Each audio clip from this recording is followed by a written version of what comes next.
Imagine living your life after 50 and feeling energized and excited about your future. Welcome to the Women in the Middle podcast, the podcast for women who are ready to figure out what they want and create the life they deserve. Here's your host and master certified life coach, Susie Rosenstein.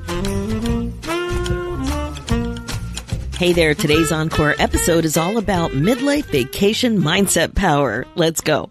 Welcome back to the podcast Women in the Middle with over 1 million downloads and counting. I'm your host, Susie Rosenstein, your master certified coach and midlife clarity expert, and I am so glad to be here with you again. You may have noticed that today's episode is an encore episode. This means I'm republishing an older episode again because it was popular and I know you'll love it. If you are a newer listener, you may not have even heard episodes from the back catalog like this. And if you're a regular listener, you probably know the value of reconnecting with concepts from older episodes. The other reason for an occasional encore is because of my personal schedule. Sometimes there are special events or vacations that bump up against my podcast schedule, and it's a win-win solution for all. It's a bonus of having such a huge back catalog because you may know I just celebrated my 7th year anniversary of the podcast, so I've been around for a while. Anyway, that's what's happening today. Today's episode originally came out as episode 280. It's about the power of your mindset, especially when obstacles get thrown in your way when you're on vacation. This type of thing can really hit you pretty hard.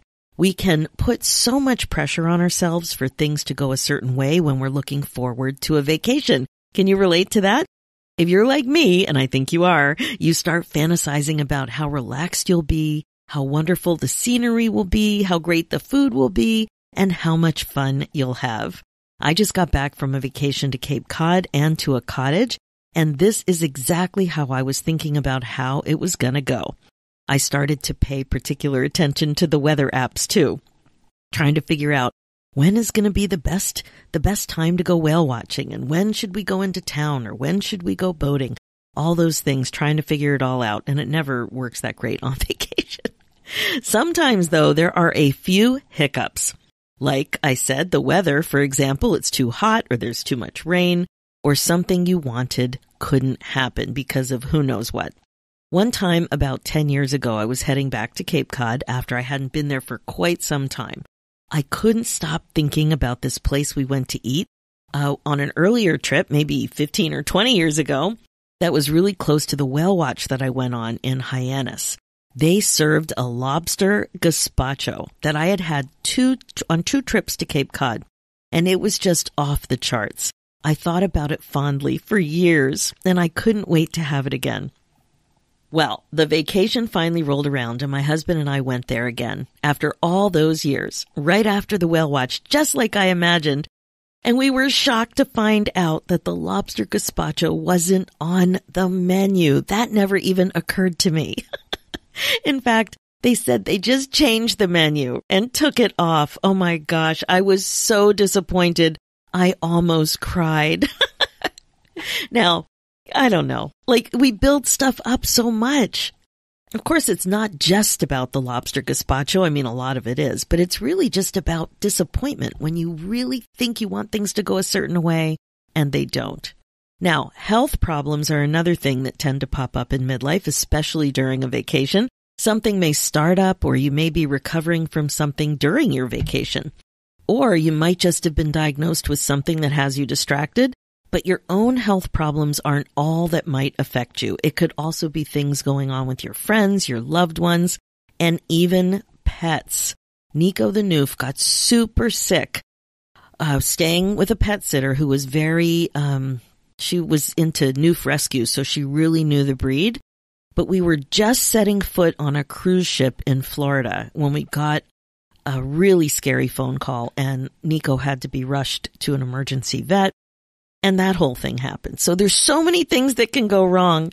And, all this health-related stuff, it could happen during your actual vacation too. So it's not just right before, but sometimes stuff happens that you just couldn't anticipate, like an allergic reaction to something like a bug bite or a sting, or you could fall and get hurt.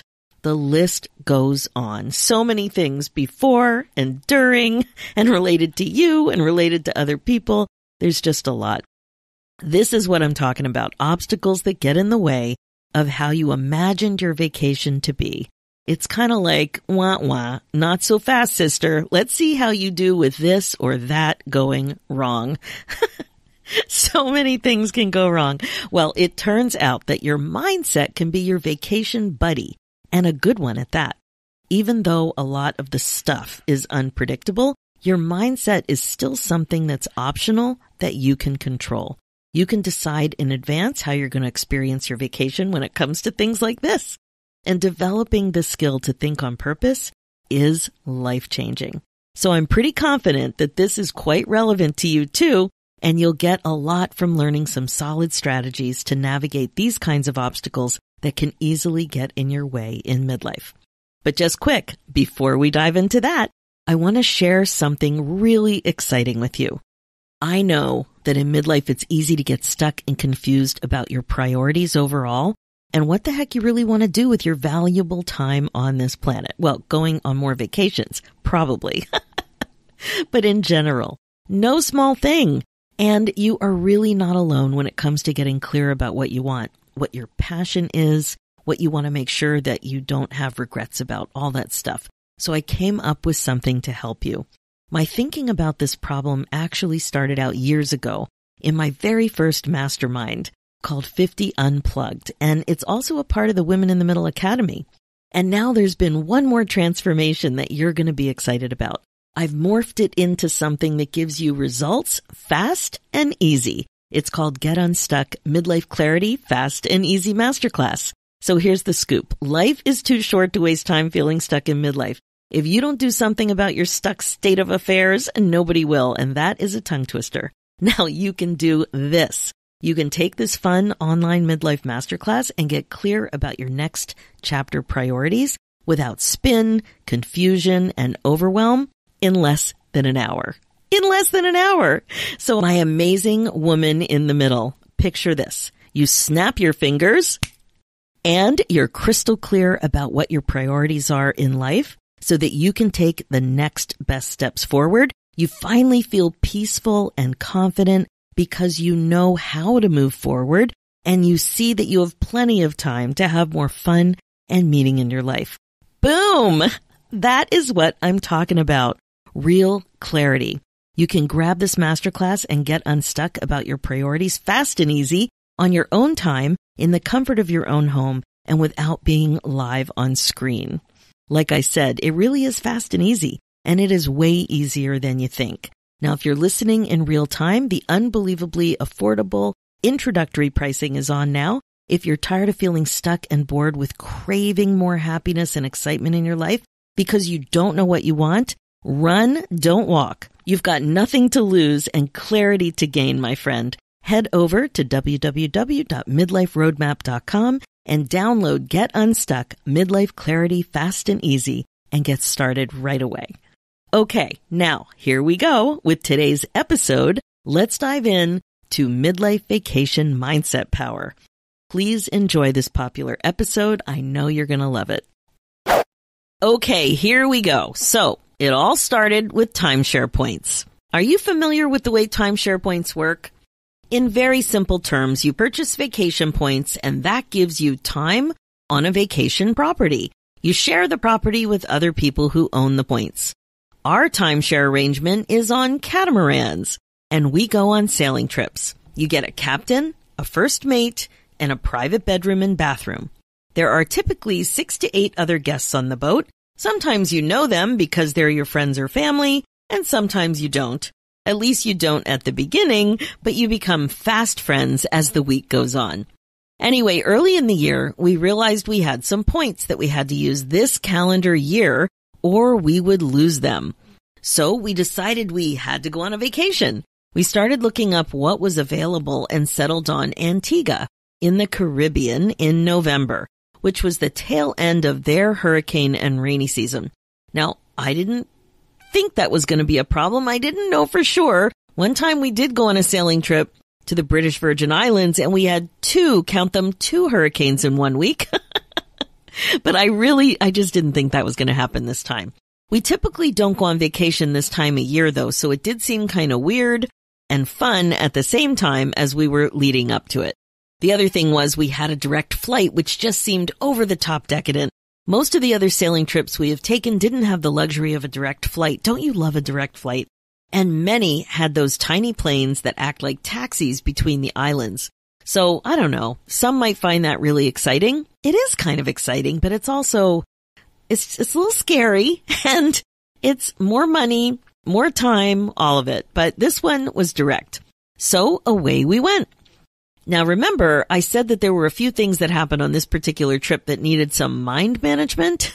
Well, that's because what I'm talking about never happened quite like this before. It seemed like thing after thing, little reminders that I wasn't getting any younger were pelting me head on from every direction, like when you're walking in a windy rainstorm trying to hold on to your Tilly hat that keeps blowing off your head and you're soaked. It just felt like, oh my gosh, things are coming at me from all directions. What's going on? How am I going to handle this? What kind of thoughts am I thinking? The other thing is, I'm pretty positive and have a great attitude and gratitude for the gift of aging. But after all, I'm only human. So anyway, we arrived a little late and we had to go on a quick Zodiac ride to the sailboat instead of getting on at the marina. No problem. The captain picked us up and taxied us over. I thought to myself, he looks pretty young. Then we get to the boat, we meet everyone, and when I meet the first mate, again, I think, she looks pretty young.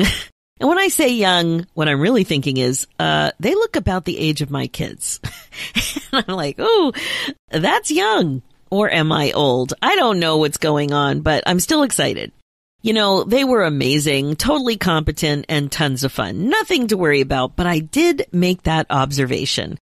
So then you got to meet the guests, and this is fun. Typically on these trips, everybody is super cool, and it's a group of people, though, that you don't know. So I don't know how often you're in this situation where you're meeting a group of people that you're going to be getting to know quite well, and you don't know any of them. And it's interesting because just like your friends and family at home, there's a variety of things going on with people once you get to know them. So some just got a cancer diagnosis. Some are cancer survivors. Some of them have had major surgery. Some of them have just been through something amazing. Somebody's kids just left. Somebody's kids just moved home. Somebody is struggling with a bad knee or a bad back or a bad hip. Somebody's been taking care of their parents. And in this situation, it was pretty much the same. There was a little bit of everything. We were up to our ears in midlife scenarios. And my knee started really bothering me about the time I boarded the boat, on top of everything else. I was somebody with a thing myself. Now, as we got to know each other, I realized it was really pretty much a microcosm of my life at home. Not like other trips. Other trips wasn't exactly what was going on here. I sensed something different. The other thing was there were so many CPAPs. You know what a CPAP is? That sleeping breathing device that helps with snoring and breathing. A lot of little they come in like little suitcase looking things so you can see them all. There were many of them on this boat. And like I said, more significant things were going on with the people I was meeting too. There was a lot of life happening. Hard stuff, amazing stuff, exciting stuff, incredible resilience, and incredible courage. Lots of midlife career transitions too, into new jobs, new career paths, retirement, entrepreneurism, all kinds of things. And it all served as a reminder that when you've been around the block a few times with age, you accrue a lot of life experiences. There was no shortage of amazing stories and stories that were so easy to relate to. But one thing was different. This was our 6th such sailing trip in the Caribbean, and I'd never seen it before. All of this intense midlife stuff, it was the majority. The majority of experiences were midlife type experiences. The majority of us were in the same midlife age bracket. Most people had big midlife stuff. Now, I've never seen it quite like that before. On top of everything else, there were also some really bad reactions to bug bites fresh from the island. Sandflies or something. I don't know. It wasn't happening with me, but there were so many bug bites that people were dealing with. And you didn't have to be in midlife, I guess, to get these bites, but that's what was happening. And it was weird. They were intense. The reactions were huge and they were painful. So that was the meeting part, meeting all the guests. And then we get into starting the trip. So as usual, we reviewed lots of safety guidelines and we were reminded that we needed to be careful with the sun, drink enough water, and be careful moving around the boat. And we had specific instructions on how to do that safely. Again, nothing crazy. We all worry about this stuff on the regular. I've now had a daily moisturizer with sunscreen, SPF 30, for a few years. I love it. I'm really working on drinking more water. And of course, preventing falls is something that's on all of our minds. It was certainly on my mind. In fact, I wiped out trying to put some garbage in the outdoor garbage can just before the vacation. So, fall prevention is a thing. Well, on the boat, as you can imagine, it's a little trickier. You really have to hold on to something as you're moving about. Like the boat is moving and sometimes it's wet and, not everything is really wide or really flat. So there's some things you have to take into consideration. You have to be super careful. And even while I was being super careful, and so were the other guests, 2 of us wiped out. And a total wipeout. And I was one of those 2. It was wet because it was drizzling a bit, but I was walking so slowly and so carefully, holding on to my stuff, trying to balance my stuff, and boom, I just went down. And of course, I banged up the same knee that was causing me trouble earlier. And that's how it went. Most people had stuff, including my husband and me, the majority. When I think about it, we were in our early 50s when we took our first charter, and now we're almost 10 years older. So, like usual, it's pretty much a midlife scene with charter guests on this type of trip. Like I said, the majority. Now, don't get me wrong. It was totally an amazing trip. Food, folks, and fun were all in good supply. The scenery, the rainbows, the temperature, the comfort of the beds, the food, all of it. And the mood was amazing. Even with the bug bites, even with the wipeouts, we were all determined to have a great time, to get to know each other, to make it memorable. Now, I don't remember all of this midlife stuff going on in past charters like it was in this charter. Was it because I'm older? Am I just noticing it more now? Am I more sensitive about it now? I'm really not sure, but this was definitely different.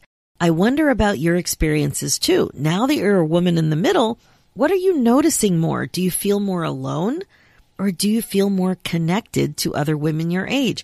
Are you listening more for connection with those midlife gals as they share things that are related to your age and stage as well? I don't know, but here is one thing that really stood out to me. And I want to emphasize the one thing that I noticed that really illustrates the power of your mind. We were all determined to have a good time. That's it. There was no question, even with all the physical ailments that I'd heard about happening and were happening on the boat, the recoveries, the ailments, the sandflies, the wipeouts, there was still absolutely no question that we were going to have a good time. We had decided this in advance. It was as good as done. And that, my friend, starts with a thought, an optional way to think, a sentence you think about in your mind. It's a sentence. That's it. And you can do that anytime. Remember how this mindfulness stuff works. We talk about it all the time in the podcast. You learn how to separate yourself from your thoughts.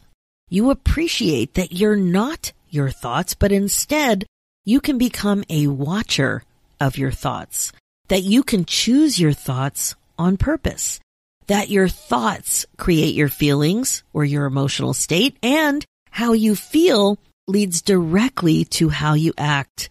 That is what you do and what you don't do. And that's what makes up your experience. It all leads back to that original way of thinking. Now, in the example that I'm giving you about the boat, I don't know this for sure, like I didn't ask each of the guests, but it absolutely seemed like we were all thinking something similar. Something like one of these thoughts maybe. I'm going to have a blast on my vacation. I'm going to enjoy my time here no matter what. I'm open to connecting to new people. Something like that, right? These kinds of thoughts.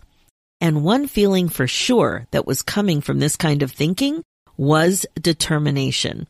Now, I'll speak for myself, but I really do have a hunch. With me, there is no way I was going to be grouchy about my knee. I'm not so sure how I would have thought about my knee at home in the winter. Nothing stopped me. Now, I did on occasion ask my hubby to get this or that for me. Like if I was up on the fly bridge and I forgot my camera was downstairs in the room, or I left the sunscreen on the dining table on a different floor, I would ask him to go get it for me if I had just gotten settled. But in general, it didn't get in my way. It definitely hurt when I was using my flippers while snorkeling. And what I did not go snorkeling. I just kicked with one leg when I needed to give it a rest. I would put my leg up when I could. Like if I was sitting, I would turn slightly and prop my leg up, something like that. I was determined to have a good time. I was determined that this stupid little injury was not going to get in my way. And I wasn't the only one. Like, seriously, you should have seen those bug bites. I have never seen anything like it. It could absolutely get in your way if you let it. But we all seem to know at a deep level how committed we were to creating the experience we'd been dreaming about for ages while we waited for this trip to come around. So I think the thought work probably started in advance of the trip. I wasn't going to whine and complain. I was going to have a good time, period. And like I said, everybody seemed to be thinking the same thing about their own experience. No matter where they were in their experience, that was a midlife type of scenario, they were just going to have a good time, period. So just imagine this. What would it be like for you to harness this power so that it would be at the ready whenever you wanted to access it? That you could trust yourself to honor your commitment of determination. That you could just believe that you could create what it is that you wanted. It's that simple and that complex. But it really does come down to you making a commitment to yourself. And it all starts with an intentional thought. So I hope that this vacation example is the type of example that you can get your head around. I hope it makes sense to you in a way that you can easily apply it to your own life, because I can imagine you thinking that kind of way too. It's totally a skill that you can learn, and it's life-changing. I see it every day in the Women in the Middle Academy. I see it every day in my community. I really do. It's a shift that comes with practice. But you, my amazing friend, can also learn to think on purpose. You can learn how to make this shift. You can practice it. You can harness it, and you can learn to think on purpose. Okay, that is it for this episode. Now, as you know, this podcast is all about how to love your life again after 50. It's really all about coaching you to be more intentional and to incorporate mindfulness into your life as a regular practice. This is how you put yourself on your agenda. My focus as your midlife coach is to help you get unstuck, clear, and focused on your current values and priorities so you don't have regrets. I can help you create the confidence, courage, and meaning that you're looking for. If you're ready to take a baby step, you are invited to book your momentum call at www.womeninthemiddleacademy.com, and we will chat. One more thing, you're also invited to purchase my new masterclass, Get Unstuck, Midlife Clarity Fast and Easy, where you can get clear about your next chapter priorities without spin, confusion, and overwhelm in less than an hour. Head over to www.midliferoadmap.com. And finally, for show notes and links, head over to www.susierosenstein.com and click the podcast tab and look for episode 369. You'll also see links there for the new show, Women in the Middle Entrepreneurs. Thanks so much for listening. It's time for you to put yourself first, one thought at a time. I'm Susie Rosenstein, and I'll talk to you next week.